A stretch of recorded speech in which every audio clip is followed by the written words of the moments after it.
Voici le Las Vegas de l'Asie, mieux connu sous le nom de Macao, un district administratif spécial qui fait à la fois partie et ne fait pas partie de la Chine. Et voici le Venetian Macao, un bâtiment colossal qui abrite le plus grand casino du monde. Avec plus de 50 et 1000 mètres carrés d'espace de jeu, 3400 machines à sous et 800 tables de jeu, c'est aussi le plus grand hôtel en structure unique de toute l'Asie. Le Venetian Macao est l'un des 30 casinos entassés dans un quartier d'à peine plus de 12 miles carrés. Vous voyez, cette petite péninsule au large de la côte sud de la Chine gère plus de mises que tous les casinos de Las Vegas réunis. Les casinos lumineux de Macao lui valent le surnom de Cité du péché. Mais comment est-elle devenue une puissance mondiale? Quel défi doit-elle relever aujourd'hui?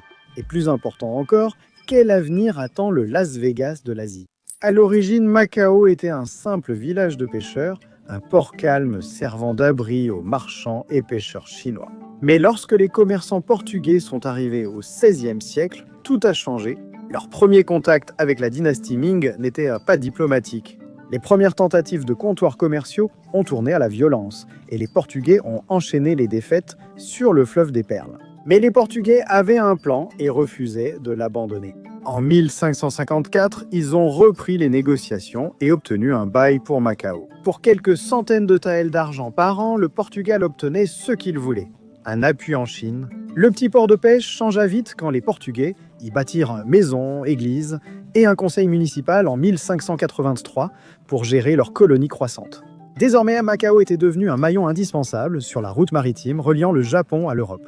C'était l'entrepôt de l'Extrême-Orient et puis le jeu est arrivé. La réputation de Macao en tant que capitale asiatique du jeu remonte à près de 2 siècles, fondée sur un héritage de stratégie coloniale et de pragmatisme économique. Lorsque les Portugais ont légalisé le jeu en 1847, ce n'était pas tant une vision révolutionnaire qu'une tentative de formaliser une pratique déjà profondément ancrée. Macao était un lieu de commerce, un creuset où l'Orient rencontrait l'Occident, et cette diversité a apporté avec elle un goût pour les jeux de hasard. Il y avait le fantan, le plus populaire, qui consistait pour un croupier à placer un tas de petits objets comme des boutons ou des pièces sur une table, à les recouvrir puis à les retirer, par groupe de 4 jusqu'à ce qu'il ne reste plus qu'un, 2, 3 ou 4 objets. Les joueurs pariaient sur le nombre d'objets restants. Il y avait Pai Gao, une sorte de mélange entre domino et blackjack, ainsi qu'une loterie, mais tout restait assez informel. Le gouvernement intervenait, prêt à réorganiser l'économie de la colonie autour de cela. Ils ont accordé des licences à quelques maisons de jeu, chacune versant une redevance directement au trésor de l'administration. Et tout d'un coup, l'économie de Macao a amorcé un virage radical, passant de ses débuts en tant que village de pêcheurs à une nouvelle identité de centre régional du jeu. Autrefois réservée à quelques-uns, cette activité attire désormais des visiteurs de toute l'Asie, tous voulant tenter leur chance. Dans cette nouvelle oasis légale des paris, dans les années 1960, l'industrie du jeu à Macao allait connaître un essor fulgurant. En 1962, le gouvernement a accordé un monopole à une entreprise appelée Sociedad de Turismo et Diversión de Macao, ou Sociedad de Turismo et Diversión de Macao pour faire court. Stanley Ho possédait et dirigeait l'entreprise. Surnommé le roi du jeu à Macao, Ho ne jouait pourtant jamais lui-même. Mais il a transformé les tripots miteux et sans fenêtres de Macao en casinos étincelants qui attiraient des gros joueurs fortunés de toute l'Asie. Son premier projet fut l'hôtel Estoral, qui devint le premier hôtel de luxe et casino de Macao en 1962. En 1970, il a construit le casino Lafpoa, un modeste bâtiment de 12 étages qui allait finir par devenir l'immense Grand Lisboa. À son apogée, Ho détenait plus de 20 casinos, dont un en Corée du Nord. Le vrai génie de Ho a été de transformer le jeu en service Very Important Person. Il a investi dans des ferries rapides, transportant des joueurs aisés de Hong Kong à Macao. Il a construit un port pour cela, puis un autre dans les années 90. Voici le terminal ferry du port extérieur. En 1999, il a acquis Turbojet, fabricant de ferries rapides, formant ainsi l'une des plus grandes flottes mondiales. Les Very Important Person affluaient, mais la légalisation des jeux d'argent à Macao a apporté quelques complications. Avec l'afflux d'argent, cela a attiré de puissants syndicats, des groupes portant des noms comme 14K et les triades Sun Yong. Ils ont vu une opportunité dans l'absence de surveillance stricte. Ces groupes ont commencé à prendre le contrôle des opérations de jeu, créant un réseau clandestin qui opérait dans l'ombre. Stanley Ho aurait été proche de plusieurs d'entre eux, sans jamais être directement impliqué. Ho a contribué à créer ce qui est devenu connu sous le nom d'opérateur de junket. En résumé, il a accordé à diverses triades, des syndicats du crime chinois, le droit de gérer des salles de jeu dans ces casinos. Du moins, c'est ce qu'on dit. Vous voyez, ils étaient comme des intermédiaires qui organisaient des voyages pour des clients fortunés. Il leur accordait des lignes de crédit et gérait les dettes, les recouvrant souvent de manière peu recommandable. Pour les triades, la réglementation souple de Macao en faisait un refuge sûr pour les jeux d'argent à gros enjeux et des profits élevés. Mais l'incertitude concernant l'avenir de la péninsule couvait en coulisses depuis des décennies. En 1974, le Portugal a vécu la révolution des œillets, un coup d'État. Avec l'éviction du gouvernement autoritaire précédent, le Portugal a commencé à se retirer de ses territoires coloniaux d'outre-mer. Macao était l'un d'entre eux. En 1978, le Portugal a voulu rendre Macao à la Chine, mais Pékin a refusé car il négociait avec les Britanniques sur Hong Kong. Et elle redoutait qu'en agissant trop vite sur Macao, les Britanniques perçoivent la Chine comme trop ambitieuse territorialement. Mais en 1987, ils ont finalement rédigé ce traité, la déclaration conjointe sur la question de Macao. Dans ce traité, la Chine et le Portugal ont convenu que Macao redeviendrait chinois et que la République populaire de Chine exercerait sa souveraineté sur Macao dès le 20 décembre 1999. Il a aussi été précisé que Macao serait géré selon le principe « un pays, deux systèmes ». La péninsule est désormais une région administrative spéciale comme Hong Kong. Le traité énonce ensuite 12 politiques qui définissent comment ce système d'un pays, deux systèmes fonctionnerait. La Chine détiendrait la souveraineté sur Macao et gérerait ses relations extérieures et la défense. Mais les systèmes sociaux et économiques de Macao resteraient inchangés et les droits des habitants seraient protégés. Le portugais reste la langue officielle, ce qui est crucial pour l'industrie des casinos. Macao a su développer ses relations économiques et culturelles et signer des accords avec des pays, régions et organisations internationales, ainsi que maintenir un port franc et un territoire douanier séparés pour les besoins de ses activités économiques et que la libre circulation des capitaux sera maintenue. Le 12e point conclut en déclarant que ces politiques resteront inchangées pendant 50 ans, jusqu'en 2049. Cependant, le changement peut être désordonné. En 1987, la rétrocession imminente inquiétait surtout les propriétaires de casinos comme Stanley Ho et les groupes criminels profitant des réglementations laxistes depuis des décennies. Dans les années 90, les choses ont atteint leur paroxysme dans ce qu'on appelle aujourd'hui les guerres des casinos. Les triades, craignant des changements négatifs, ont commencé à s'affirmer davantage.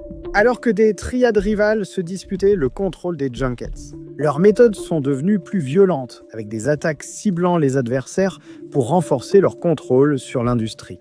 Des fusillades publiques et des attaques contre des responsables gouvernementaux ont eu lieu. Le Wall Street Journal a décrit le centre urbain de Macao comme la zone de 6 miles carrés la plus anarchique du monde. En décembre 1999, Macao a été rétrocédé à la Chine et les guerres des casinos avaient cessé. Mais la question du véritable détenteur du pouvoir à Macao persistait, annonçant une nouvelle ère chinoise où les enjeux s'intensifieraient. Alors, que s'est-il passé? Comment Macao est-elle passée des 6 miles carrés les plus anarchiques à l'une des économies les plus puissantes? La réponse, semble-t-il, se trouve dans les entreprises de casinos américaines. En 1999, lors de la rétrocession de Macao à la Chine, l'avenir de la ville restait incertain. Les guerres des casinos des années 90 avaient marqué la ville et les triades restaient très influentes en coulisses. Pour Pékin, le retour de Macao était un cas d'école, une occasion de transformer la ville en une puissance économique par une voie pas inattendue. Des géants étrangers des casinos, des géants américains des casinos, pour être précis. Mais les entreprises américaines pouvaient-elles vraiment changer le destin de Macao? La réponse ne tarda pas. En 2002, le gouvernement de Macao a mis fin au monopole de 40 ans de Stanley Ho sur les jeux d'argent. Macao s'est ouvert aux acteurs étrangers et les enjeux étaient au plus haut. La Vegas Sands, sous la direction du milliardaire Sheldon Adelson, a été parmi les premiers à se lancer. En 2004, Adelson a inauguré le Sands Macao, un vaste casino scintillant conçu pour attirer et fidéliser les visiteurs. En 10 mois, le Sands avait récupéré ses 240 millions de dollars, déclenchant un boom économique qui transforma Macao. Ce que le Sands a introduit, ce n'était pas seulement un nouveau casino, c'était une nouvelle forme d'expérience de jeu. À la place des salles de jeu sombres et enfumées, exploitées par Stanley Ho à Macao, il y avait maintenant de vastes espaces lumineux inspirés de Las Vegas. De nombreux visiteurs venaient de Chine continentale, où le jeu illégal restait très ancré dans la culture. Les nouveaux casinos de Macao répondaient à cette demande, transformant la ville d'un endroit oublié en une capitale du jeu étincelante. Les résultats étaient stupéfiants. En 2006, Macao a généré près de 7 milliards de dollars de revenus du jeu, surpassant Las Vegas de 500 millions et devenant le centre de jeu le plus rentable. Avec 24 millions de visiteurs cette année-là, Macao a égalé la popularité de Hong Kong pour la première fois en 150 ans. Pour Pékin, la transformation de Macao fut un succès stratégique, offrant un exutoire contrôlé aux dépenses chinoises. Un trajet en ferry de Hong Kong et du continent, le nouveau Macao attirait des millions de visiteurs. En 2018, plus de 35 millions de touristes ont visité le territoire, la grande majorité venant de la Chine continentale. Ce qui avait autrefois été une expérience risquée était désormais un moteur économique. Mais cette prospérité avait un prix. Les géants américains des casinos dépendent désormais de la tolérance et des décisions politiques du gouvernement chinois. Des campagnes anticorruption frappaient périodiquement les jeux d'argent à enjeux élevés à Macao, alors que les autorités tentaient de contrôler la fuite des capitaux et le blanchiment d'argent. La dépendance du territoire aux revenus des jeux d'argent l'a rendu vulnérable à ces mêmes forces. Pour Macao, cette nouvelle ère de prospérité s'accompagnait d'une question. L'économie de la ville pouvait-elle vraiment se maintenir uniquement grâce aux jeux d'argent, ou bien reposait-elle sur des bases fragiles? Chaque nouveau complexe de luxe renforçait la dépendance complexe de Macao envers Pékin, où une directive pouvait soudainement modifier l'afflux de visiteurs et de revenus. Alors que Macao s'affirmait comme le Las Vegas asiatique, une question importante se posait, impactant la ville et la Chine entière. Que se passe-t-il lorsqu'une expérience économique prospère mais reste liée aux décisions politiques d'un État à partie unique? Analysons cela, d'accord? La désignation de Macao comme région administrative spéciale a permis à la Chine de s'essayer au capitalisme tout en restant socialiste et ou autoritaire. Macao sert en quelque sorte de terrain d'essai pour des politiques qui pourraient ensuite être appliquées aux villes du continent. Pékin peut tester des pratiques réglementaires et des modèles économiques à Macao, puis les perfectionner avant une mise en œuvre plus large. Cela a mené à ce que beaucoup nomment le capitalisme de casino. Les casinos de Macao remplissent ainsi un double rôle. Ce sont des lieux de divertissement et de profit, mais aussi des outils pour façonner une nouvelle identité chinoise post-socialiste. Pékin autorise Macao à opérer hors des règles strictes du continent, l'utilisant pour promouvoir des citoyens consommateurs dans l'économie contrôlée de la Chine. Il existe aussi quelque chose appelé le programme de visite individuelle, qui a été introduit en 2003 et encourage les citoyens du continent à visiter Macao de manière indépendante. Cela générait une hausse du tourisme et des revenus tout en favorisant une culture de consommation qui s'aligne avec les ambitions économiques évolutives de la Chine. Stratégie brillante, elle autorise des pratiques capitalistes limitées dans des zones contrôlées et utilise la souveraineté de Macao comme tampon. Les casinos, jadis symboles du passé colonial de Macao et de l'influence des triades, incarnent aujourd'hui une forme de capitalisme façonnée par l'État. Cela aligne les profits locaux avec les objectifs économiques centraux de la Chine. Macao, ville de 12 miles carrés et 70 000 habitants, a généré des revenus 6 fois supérieurs à ceux de Las Vegas, malgré une superficie 10 fois moindre. Tout allait bien, mais en 2020, une pandémie mondiale a frappé. La pandémie a révélé la vulnérabilité longtemps ignorée de l'économie de Macao. Pendant des années, la prospérité de Macao dépendait presque uniquement de l'industrie du jeu, sa seule source de revenus. Cela représentait plus de 50% de son produit intérieur brut et environ 80% de ses revenus touristiques. La fermeture des frontières et l'arrêt des voyages ont plongé les casinos de Macao dans le silence, révélant la forte dépendance de la ville au jeu.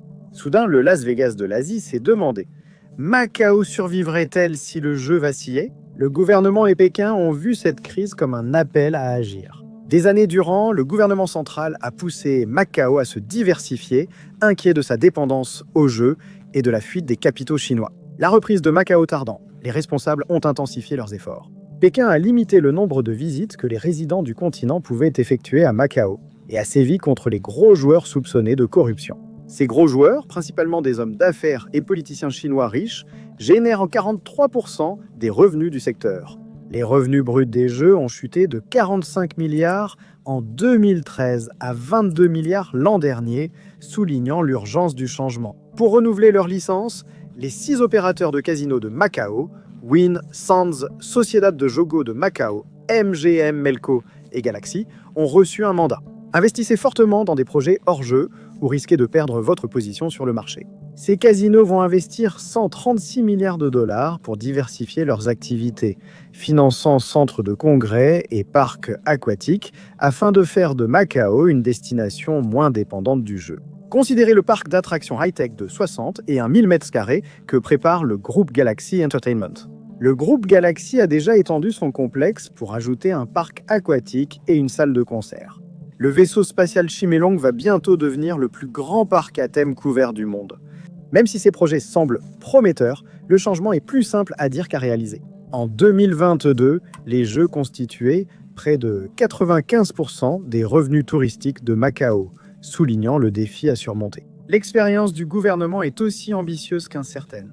Les casinos de Macao ont reçu d'anciens quartiers à rénover, tous ayant une valeur historique ou culturelle. Les responsables locaux espèrent que ces investissements revitaliseront la ville tout en préservant son architecture et en valorisant le patrimoine portugais et chinois de Macao. Cette transformation vise à rapprocher Macao du modèle de Las Vegas, où les revenus hors jeu représentent environ 70% des gains des casinos. Mais la voie de Macao vers la diversification reste incertaine, et de nombreux observateurs se demandent si ces changements peuvent réellement modifier l'identité de la ville. Pour les opérateurs de casinos, se conformer à la volonté du gouvernement de diversification pourrait signifier sacrifier la rentabilité. Les attractions non liées au jeu, des tyroliennes aux boutiques, peuvent attirer les touristes, mais elles rapportent beaucoup moins que les jeux d'argent. Certains opérateurs résistent encore, voyant le jeu comme une source de revenus éprouvée. Cette hésitation a mené à ce que certains critiques voient comme des tentatives de diversification peu convaincantes. Des espaces commerciaux de marques de créateurs et des concerts avec des artistes dépassés. Et il reste le problème du crime organisé. Les autorités de Macao ont récemment relâché leur emprise sur l'industrie du jeu, emprisonnant plus de 10 000 personnes soupçonnées de blanchiment d'argent dans les casinos de la péninsule, et en limitant à 50 000 $ le montant échangeable dans la région semi-autonome.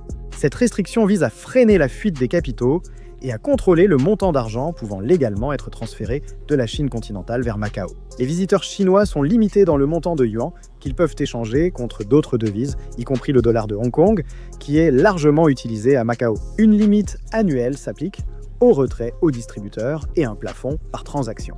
Les junkets de l'époque de Stanley Ho ont été évincés, mais des questions subsistent quant à l'étendue de leur pouvoir actuel.